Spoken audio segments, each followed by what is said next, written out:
होगा कि भारत गुलाम था, उसके पहले आजाद था, लेकिन गुलामी के बाद जब अलग अलग जगह आंदोलन हुआ तो वो आंदोलन सबसे ज्यादा लड़ाई जो है अंग्रेजों के साथ में की है तो वो आदिवासियों ने की है। हम लोगों ने उनकी मालाओं के ऊपर जो है फूल डाल के उनका स्वागत किया।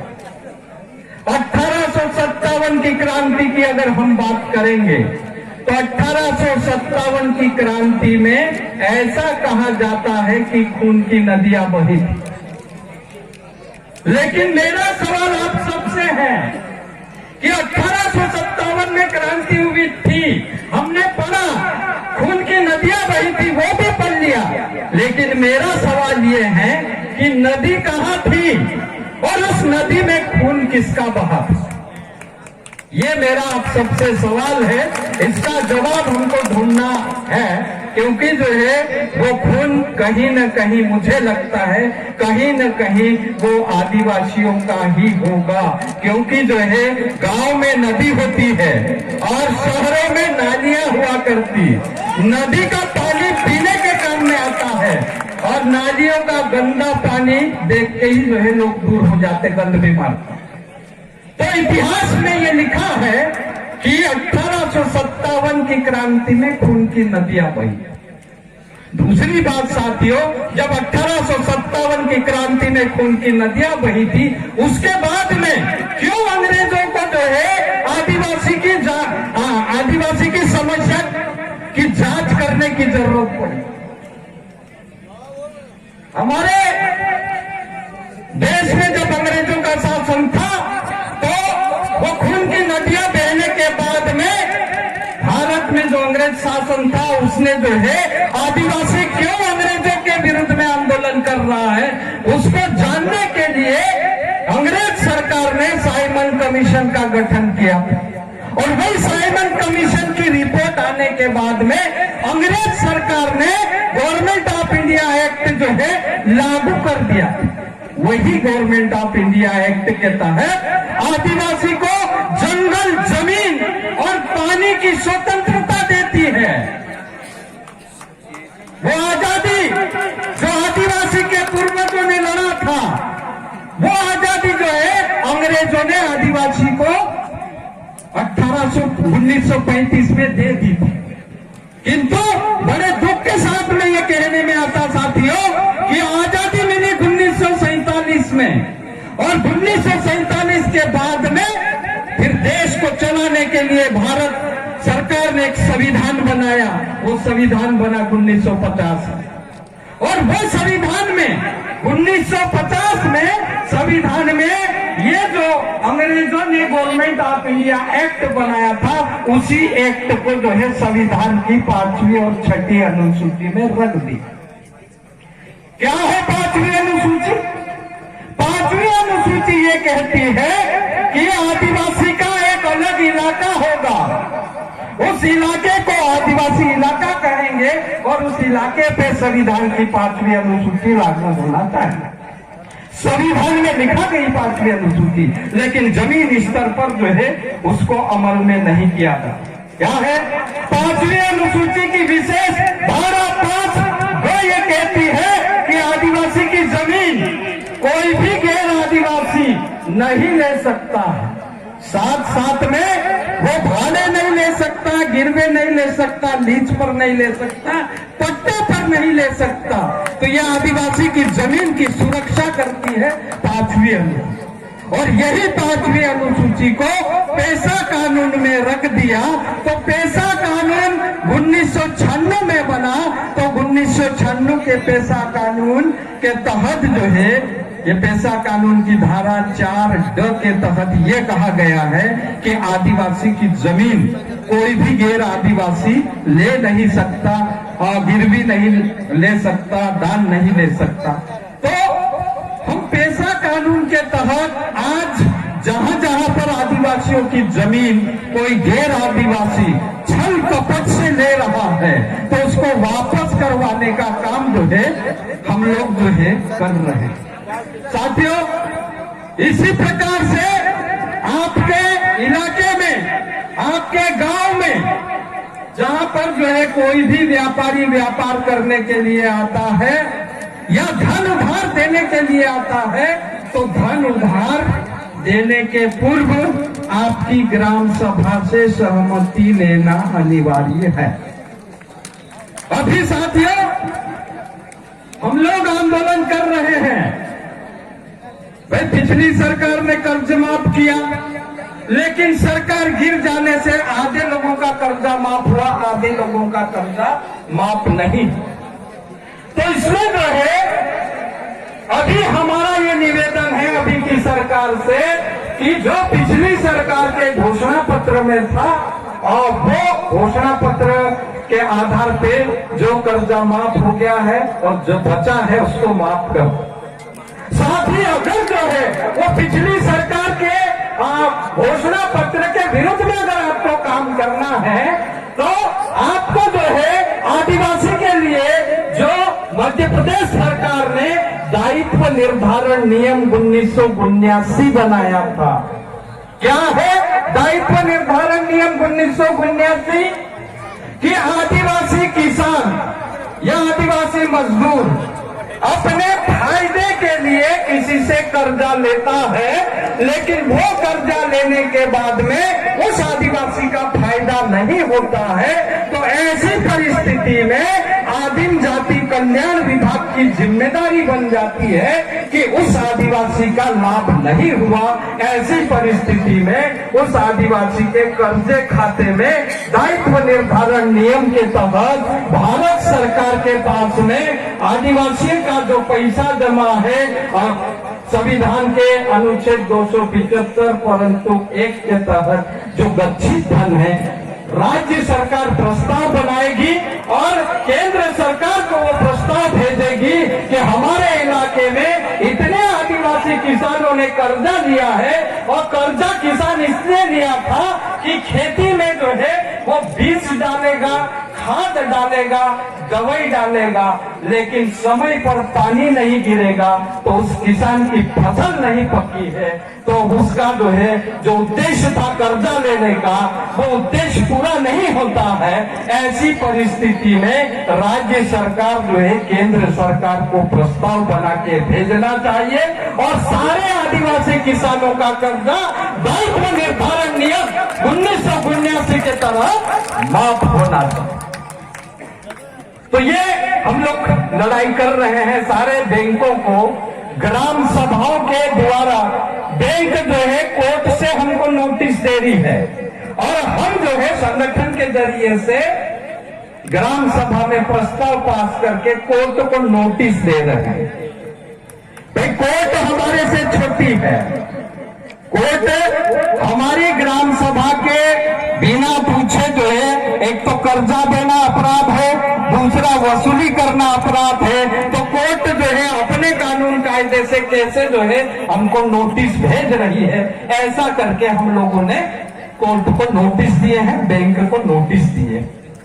दूसरी बात साथियों कि जिस प्रकार से हमारा एक गांव है सेंधवा के पड़ोस में आदिवासी गांव है, उस गांव में नदी है, उस नदी का पानी उस गांव के लोग वापरते हैं, लेकिन सेंधवा नगर पालिका भी जो है उसी नदी का पानी ले जाती है। लेकिन सेंधवा को जब पानी देंगे तो गांव के आदिवासियों की फसल सूख जाती, तो गांव के किसानों का नुकसान होता है। तो इसको लेकर एसडीएम सेंधवा ने जो है पूरे आदिवासियों के नदी पर कनेक्शन थे, सारे कनेक्शन काट दिए। तो हमने एसडीएम सेंधवा को नोटिस भेजा, क्यों ना आपके ऊपर अनुसूचित क्षेत्र पर विस्तार अधिनियम की धारा 4ख के तहत जो है कार्रवाई की जाए, क्योंकि आपने हमारे अधिकार का हनन करते हुए नगर पालिका को हमारा पानी हमारे बिना पूछे कैसे, क्योंकि भारत के संविधान में कानून सब अलग अलग बना है, हर आदमी को जीने के लिए अलग अलग मौलिक अधिकार है, जीने के लिए अधिकार। तो ग्राम पंचायत के कानून अलग है, नगर पंचायत के कानून अगर अलग है, नगर पालिका के कानून अलग है। तो हमारे कानून के तहत हमारे गांव का जल का बंटवारा कैसे करेंगे ये हम तय करेंगे। हमारे गांव की ग्राम सभा तय करेगी कि हम हमारे गांव के पानी को पीने के लिए नगर पालिका को देंगे या खेत में जो है सिंचाई करेंगे, ये हमको तय करना है। ये अधिकार ये ग्राम सभा ने हमको दिया। तो इसी प्रकार से साथियों, अभी जो लड़ रहा है वह कुछ हो रहा है, लेकिन जो है कानून बन गया है। लेकिन आज तक सरकार की जो जिम्मेदारी थी गांव गांव में कानून का प्रचार करना और लोगों को उनके अधिकार दिलवाना, लेकिन अभी तक नहीं हुआ। कैसा चलता है कानून? अब दिल्ली एक सरकार है, भोपाल एक सरकार है और जिला एक सरकार है। योजना दिल्ली से बनती है।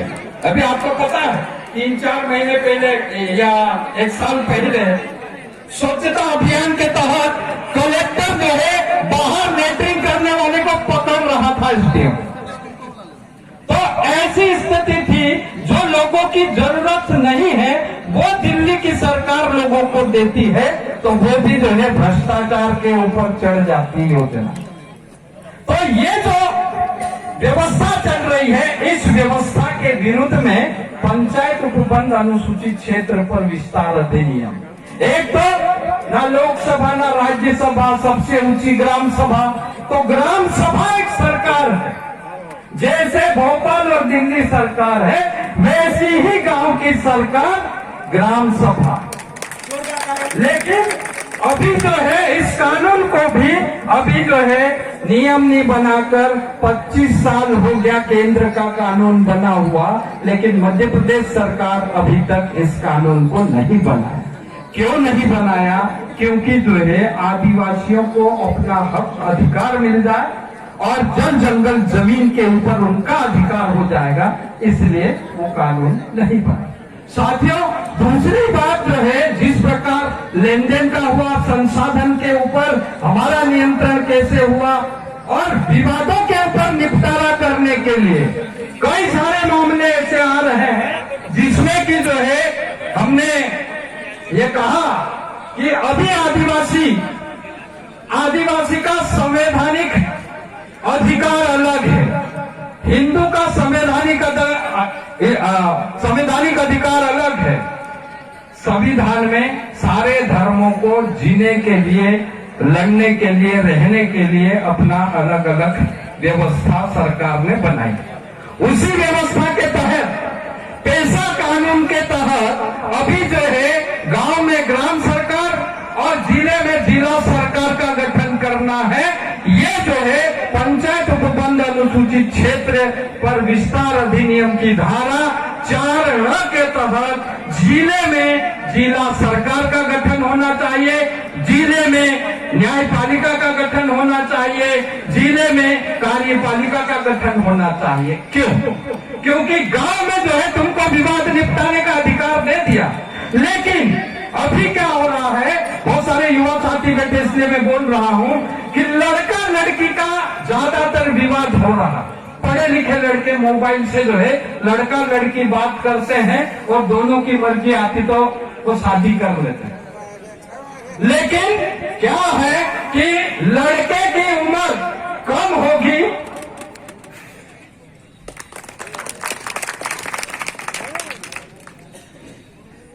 लड़के की उम्र कम होगी, लड़की की उम्र कम होगी, तो क्या होगा कि आदिवासी के ऊपर पुलिस वाला हिंदू विवाह एक्ट 1955 के तहत नाबालिग लड़की के साथ में खोटा काम करने का अपराध कायम करता है और लड़के को जेल भेज देता है। लेकिन मैं आपको बताना चाहता हूं, आदिवासी का कानून और हिंदू के कानून में अंतर है। आदिवासी हिंदू नहीं है। ये जो है कई सारी कोर्टों में अपने फैसले में कहा। इसीलिए आदिवासी की रूढ़ी प्रथा ही इसका संविधान है। ये जो है भारत के संविधान में लिखा है कि 13(3) के तहत आदिवासी की रूढ़ी प्रथा ही इसका संविधान है। क्या संविधान है? आदिवासी की शादी करने की कोई उम्र निर्धारित नहीं है। आदिवासी हमारे यहाँ पिछले साल हमारे प्रदेश के मुख्यमंत्री ने 1200 जोड़ों का सामूहिक विवाह करवाया। हमने विरोध किया, मुख्यमंत्री जी के नाम पर जो है एफआईआर करवाने के लिए आवेदन किया कि ये जो है आदिवासी विधि विरुद्ध जो है शादी कर रहे हैं, तो ये देशद्रोही का काम कर रहे हैं मुख्यमंत्री, इनके ऊपर कार्रवाई होना चाहिए। उस समय जो है मुख्यमंत्री जी ने एक 60 साल का बुजुर्ग व्यक्ति और 55 साल की बुजुर्ग महिलाओं की शादी मुख्यमंत्री कन्यादान योजना में करवाई थी। तो क्या ये शादी हिंदू में हो सकती है? नहीं, लेकिन आदिवासी में होती है। आदिवासी में ये भी होता है 10 या 12 साल की लड़की और 12 या 15 साल का लड़के की शादी समाज बैठ के तय करता है और धूमधाम से शादी होती है और उस शादी को समाज मान्यता देता है। तो जो समाज तय करेगा, जो समाज मान्यता देगा, तो उस मान्यता को कोर्ट को भी मानना पड़ेगा, सरकार को भी मानना पड़ेगा। इसीलिए साथी मैं ये कहना चाहता हूं कि हमारे जो पुलिस के द्वारा टक्कर होते हैं, अभी एक मामला ऐसा ही हुआ, एक लड़की की शादी किसी दूसरे लड़के के साथ में हो गई और लड़की को वो लड़का पसंद नहीं था, तो वो लड़की ने जो है दूसरे लड़के के साथ में चुपचाप शादी करने के बाद में हम लोगों ने ग्राम सभा बिठाई। ग्राम सभा बिठाने के बाद में ग्राम सभा ने तय किया कि अगर जो है वो पुलिस आएगा, वो लड़की दूसरी जगह शादी कर ली, इसलिए लड़की के पिताजी और परिवार वालों ने उस लड़के के ऊपर एफआईआर करवा दी। उन्होंने कहा कि हमारी लड़की नाबालिग है, दहला फुसला कर इस लड़की को जो है वो लड़का भगा के ले गया। लेकिन हम लोगों ने पुलिस को नोटिस दिलवाया ग्राम सभा से। हमने पुलिस को कहा कि हमारे इस गांव के इस लड़के के नाम पर आपने क्यों जो है एफआईआर दर्ज करी? क्या आपने हमारे गांव के रूढ़िगत मुखियाओं को पूछा था? क्या आपने जो है हमारे गांव की ग्राम सभा को पूछा था? आप जो है हमारे गांव की ग्राम सभा का जो कानून भारत के संसद द्वारा 1996 में बनाया था, उस कानून का आप विरोध कर रहे हैं। इसलिए क्यों ना आपके ऊपर जो है एफआईआर दर्ज करवाएं और आपके ऊपर देशद्रोही का अपराध पंजीबद्ध होना चाहिए। तो उसके पहले आप जो है इस तारीख को हमारे गांव की ग्राम सभा में आके स्पष्टीकरण दे। तो पुलिस को हमने हमारे गांव की ग्राम सभा में स्पष्टी देने के लिए बुलाए। पुलिस को पूछा, क्या आप जो है पेशा कानून को मानते हो? पुलिस बोला पहले तो नहीं। हमने बोला जो है नहीं मानते हैं तो लिख के दे दो। तुम्हारी आईपीसी सीआरपीसी अगर आदिवासी इलाके में चलेगी तो तुम लिख के दे दो। हमारी आईपीसी सीआरपीसी आदिवासी क्षेत्रों में चलेगी और आदिवासी क्षेत्रों के लिए जो कानून बने हैं उन कानूनों को हम नहीं मानते, ये लिख के दे दो। तो पुलिस जो है, पुलिस मतलब एसडीओपी भी जो है ऊपर बैठे नीचे बैठे। हमने कहा ये किताब सरकार की है, ये सरकार ने लिखा है, वही बात हम आपसे कह रहे हैं। लेकिन आखिर में जो है वो एसडीओपी थका, एसपी से बात किया और उसके बाद में उस लड़का लड़की को खात्मा काटा। हमने ग्राम सभा का प्रस्ताव उनको दिया, नोटिस दिया, उनका जवाब नहीं आया। लेकिन आदिवासी की परंपरा को ध्यान में रखते हुए बड़वानी एसपी ने जो है उस लड़का लड़की का खात्मा काटा। इसका मतलब ये है कि ये पेशा कानून की जीत हुई। तो इसी प्रकार से अगली बात बता के मैं मेरी बात खत्म कर दूंगा। मैं अलग अलग विषय पे आपको दिखा रहा था, पानी हो गया, पुलिस हो गया और ये विधायिका कार्यपालिका की बात किया है। जंगल की मैं आपको बात बता दूं कि जिस प्रकार से जंगल जमीन पर सरकार ने तालाब बनाया और उस तालाब में फॉरेस्ट विभाग की जमीन डूब गई, तो वो जमीन के बदले में राजस्व विभाग ने फॉरेस्ट विभाग को आदिवासियों की निजी भूमि दे दी। तो वो आदिवासी की निजी भूमि पे वायर फेंसिंग हो रहा था। तो वो आदिवासी हमारे पास आए कि भैया ऐसा ऐसा चल रहा है, क्या करना, हमारी तो जो है पट्टे वाली जमीन पे फॉरेस्ट विभाग वायर फेंसिंग कर रहा, कब्जा कर रहा। तो हम गए उस गांव में और उस गांव की ग्राम सभा बुलाई, और ग्राम सभा बुलाने के बाद में उस गांव के सारे लोगों को कहा कि भाई तुम्हारा ये अधिकार है, और इस अधिकार के विरुद्ध में कलेक्टर काम कर रहा। कलेक्टर का क्या काम है? आदिवासी इलाके में कोई भी योजना या परियोजना आती है तो योजना और परियोजना को लगाने के पहले उस गांव की ग्राम सभा को बुलाना चाहिए और उस गांव की ग्राम सभा में सहमति लेना चाहिए। और इसके लिए कलेक्टर विशेष रूप से उस गांव की ग्राम सभा में उपस्थित होना चाहिए, और जिसको जमीन दी जा रही है वो आदमी उपस्थित होना चाहिए, और जिसकी जमीन जा रही है वो उपस्थित होना चाहिए।